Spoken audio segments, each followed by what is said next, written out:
ఓం నమో వెంకటేశాయ.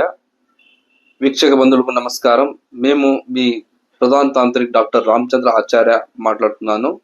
ఈరోజు మనము వివాహ విళంబ గురించి చెప్పబోతున్నాను.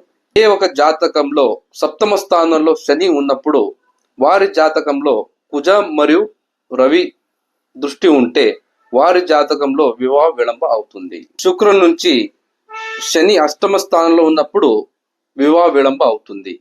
రవి మరియు శని మధ్యమంలో సప్తమాధిపతి ఇరుక్కుంటే వివాహ విళంబ అవుతుంది. చంద్ర నుంచి మరియు శుక్రుడి నుంచి శని సప్తమ స్థానంలో ఉన్నప్పుడు వివాహ విళంబ అవుతుంది. ఒకవేళ వివాహ అయినా కూడా వాళ్ళ సంసారిక జీవనం మంచిగా ఉండదు. మీకు వివాహ విళంబ అవుతుందా?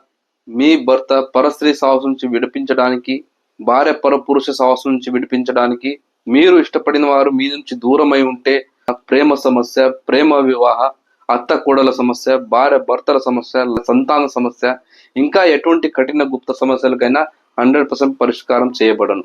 వెంటనే స్క్రీన్ మీద కనిపిస్తున్న నంబర్కి సంప్రదించండి. నమస్కారం.